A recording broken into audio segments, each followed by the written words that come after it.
Kisah Abu Nawas dan Rahasia Kubur. Di suatu malam yang gelap, Abu Nawas duduk sendirian di sudut kamar.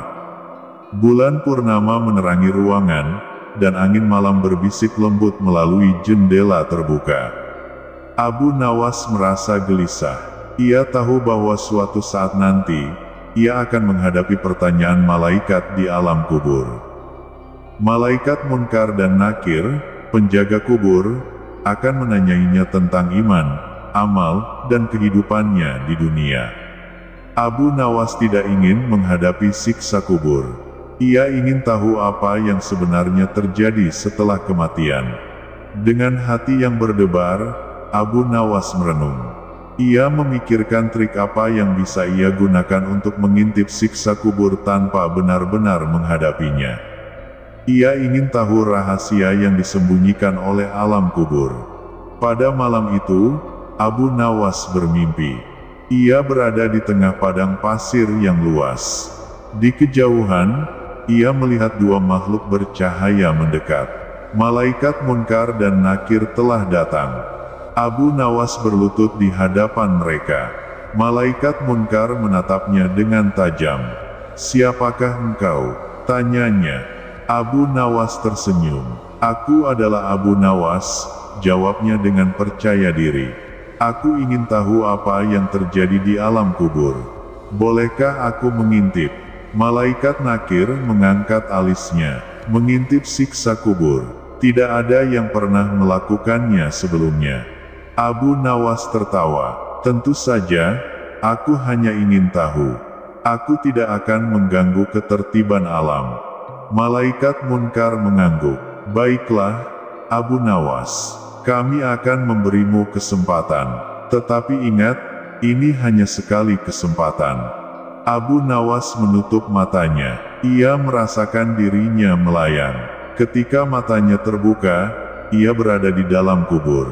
Ia melihat tubuhnya yang terbaring dengan tenang. Di sekelilingnya, ada makhluk-makhluk yang menyeramkan.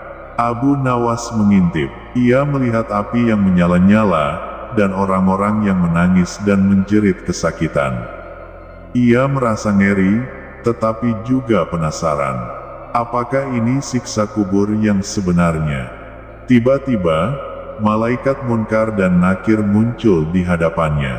"Abu Nawas," kata Malaikat Munkar, "kau telah melihat rahasia kubur. Sekarang, kembalilah ke dunia dan sampaikan kepada orang-orang tentang apa yang kau lihat." Abu Nawas mengangguk. Ia kembali ke tubuhnya yang terbaring di kubur. Ketika matanya terbuka, ia merasa berbeda. Ia tahu bahwa rahasia kubur sebenarnya adalah tentang iman dan amal. Ia harus hidup dengan baik di dunia agar terhindar dari siksa kubur. Sejak itu, Abu Nawas menjadi lebih bijaksana. Ia tidak lagi bermain-main dengan kehidupan. Ia tahu bahwa setiap tindakan akan dihitung di alam kubur. Dan meskipun ia tidak pernah mengintip lagi, rahasia kubur selalu menghantui pikirannya. Setelah mengintip siksa kubur, Abu Nawas kembali ke dunia dengan perasaan yang berat. Ia tahu bahwa rahasia kubur adalah tentang iman dan amal, dan bahwa setiap tindakan akan dihitung di alam kubur. Abu Nawas mulai merenung. Ia bertekad untuk hidup lebih baik. Ia berhenti bermain-main dengan kehidupan dan mulai memperbaiki diri. Ia rajin beribadah, bersedekah, dan berbuat baik kepada sesama. Suatu hari, ketika Abu Nawas sedang berjalan di pasar, ia melihat seorang pengemis tua yang terlantar. Pengemis itu hanya memiliki selembar kain kotor sebagai alas duduk. Abu Nawas merasa iba. Tanpa berpikir panjang, Abu Nawas melepaskan jubahnya dan memberikannya kepada pengemis. "Ini untukmu," katanya. Pengemis itu terkejut dan berterima kasih dengan tulus. Beberapa bulan kemudian, Abu Nawas kembali bermimpi. Kali ini, ia berada di alam kubur lagi. Malaikat Munkar dan Nakir menatapnya dengan serius. "Mengapa kau kembali?" tanya Malaikat Munkar. Abu Nawas tersenyum. Aku ingin tahu apakah perbuatan baikku membantu aku di alam kubur. Malaikat Nakir mengangguk. Kau telah memberikan jubahmu kepada pengemis. Itu adalah amal yang baik. Abu Nawas merasa lega. Ia tahu bahwa amal baiknya akan membantunya di alam kubur. Ia berjanji akan terus berbuat baik selama hidupnya. Sejak saat itu, Abu Nawas menjadi lebih bijaksana dan dermawan. Ia tidak lagi mencari kesenangan duniawi semata. Ia tahu bahwa setiap tindakan memiliki akibat, baik di dunia maupun di alam kubur. Dan rahasia kubur, itu tetap menjadi misteri yang hanya diketahui oleh malaikat Munkar dan Nakir.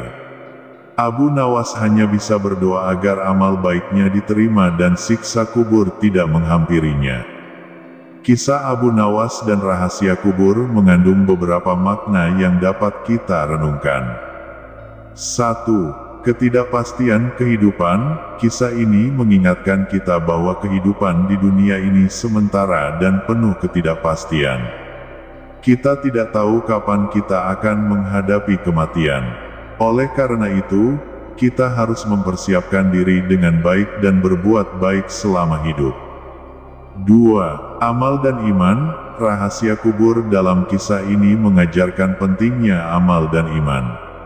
Amal baik yang kita lakukan di dunia akan membantu kita di alam kubur. Oleh karena itu, kita harus berusaha melakukan kebaikan dan memperkuat iman kita. 3. Akibat tindakan. Setiap tindakan memiliki akibat, baik di dunia maupun di alam kubur. Abu Nawas mengintip siksa kubur dan menyadari bahwa amal baiknya akan membantunya. Ini mengajarkan kita untuk bertanggung jawab atas tindakan kita. 4. Ketakutan dan harapan. Abu Nawas merasa takut menghadapi siksa kubur, tetapi juga memiliki harapan bahwa amal baiknya akan diterima. Kita juga sering mengalami perasaan serupa dalam hidup ini. Harapan dan ketakutan adalah bagian dari perjalanan kita. 5. Kebaikan dan kebijaksanaan. Abu Nawas menjadi lebih bijaksana setelah mengintip siksa kubur. Ia berhenti bermain-main dengan kehidupan dan mulai berbuat baik. Ini mengajarkan kita untuk mengutamakan kebaikan dan bijaksana dalam menghadapi hidup. Akhir kisah ini mengajarkan kita bahwa kebaikan dan iman adalah kunci untuk menghadapi alam kubur. Semoga kita semua dapat mengambil pelajaran dari kisah Abu Nawas dan berusaha hidup dengan baik di dunia ini. Kisah selanjutnya. Abu Nawas sang pemabuk dan syair-syair taubatnya. Di zaman Khalifah Harun al-Rasyid di Baghdad, hiduplah seorang tokoh yang tak asing bagi masyarakat Muslim Indonesia, Abu Nawas. Ia dikenal dengan kecerdikan dan kekonyolannya dalam beberapa versi tulisan. Namun, di balik kecerdikannya, Abu Nawas memiliki sisi kontroversial dan pernah mengalami peristiwa spiritual yang mengubah segalanya. Abu Nawas, yang memiliki nama asli Abu Ali Al-Hasan bin Hani Al-Hakami, lahir pada tahun 145 Hijriah 747 Masehi di kota Ahwas, negeri Persia, sekarang Iran. Ayahnya, Hani Al-Hakam, adalah seorang anggota legion militer Marwan pertama, sedangkan ibunya, Jalaban, seorang wanita Persia yang mencuci kain wol. Sejak kecil, Abu Nawas sudah yatim. Setelah ayahnya meninggal, Abu Nawas dibawa ke kota Basra oleh ibunya. Di sana, ia belajar ilmu agama, termasuk ilmu hadis, ilmu Al-Quran, dan sastra Arab. Kemudian, ia bertemu dengan penyair Walibah bin Habib al-Asad, yang memperhalus bahasanya. Abu Nawas juga belajar sastra Arab dari Zaid al-Ansari dan Abu Ubaidah. Setelah memperdalam ilmu agama dan sastra, Abu Nawas pindah ke Baghdad. Di sana, ia tampil sebagai penyair yang hura-hura dan mendapatkan perhatian Khalifah Harun al-Rasyid. Kepenyairannya membawanya ke istana, di mana ia menulis syair-syair yang memuji, mengkritik, bahkan menjilat para penguasa. Namun, menjelang akhir hayatnya, Abu Nawas merenungkan kefanaan hidupnya. Ia bertaubat dan mengakui kesalahannya. Kehidupan istana dan kemewahan telah mempengaruhi gaya hidupnya, tetapi akhirnya ia menemukan jalan kembali ke kebenaran. Jadi, meskipun Abu Nawas dikenal sebagai pemabuk dan penyair kontroversial, ia juga memiliki momen taubat yang mengubah hidupnya. Kisahnya mengajarkan kita tentang kesalahan, pengampunan, dan perjalanan spiritual. Setelah Abu Nawas mengalami momen taubat, hidupnya berubah. Ia meninggalkan kehidupan hura-hura dan mulai menulis syair-syair yang lebih mendalam. Berikut adalah beberapa momen menarik dalam kelanjutan kisah Abu Nawas. Taubat dan pengampunan. Abu Nawas merasa sangat menyesal atas kesalahannya selama ini. Ia bertaubat dengan tulus dan memohon pengampunan kepada Allah. Dalam syair-syairnya, ia mengungkapkan penyesalan dan kerinduannya untuk mendekatkan diri kepada Sang Pencipta. Syair-syair taubat. Abu Nawas menulis banyak syair tentang taubat dan kebenaran. Salah satu syairnya yang terkenal adalah, "Aku telah mabuk dalam dosa, tapi kini aku ingin mabuk dalam cintamu. Ampunilah aku, wahai Tuhanku. Wahai Tuhanku, aku bukanlah ahli surga, tapi aku tidak kuat dalam neraka jahim. Maka berilah aku taubat dan ampunilah dosaku, sesungguhnya Engkau Maha Pengampun dosa yang besar. Dosaku bagaikan bilangan pasir, maka berilah aku taubat wahai Tuhanku yang memiliki keagungan. Umurku ini setiap hari berkurang, sedang dosaku selalu bertambah, bagaimana aku menanggungnya? Wahai Tuhanku, hamba-Mu yang berbuat dosa telah datang kepadamu dengan mengakui segala dosa, dan telah memohon kepadamu.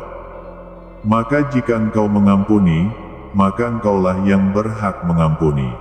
Jika Engkau menolak, kepada siapakah lagi aku mengharap selain kepada Engkau?"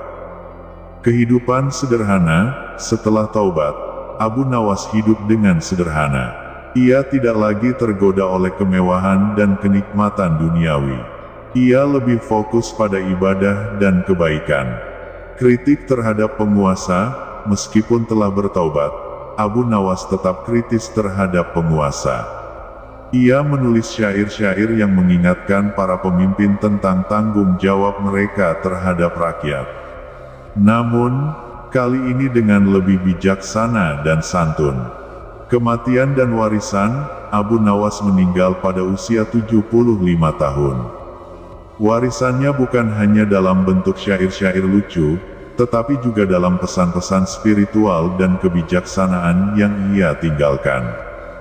Jadi, Abu Nawas bukan hanya seorang pemabuk dan penyair hura-hura, tetapi juga seorang yang mencari jalan kembali ke kebenaran dan mendapatkan pengampunan.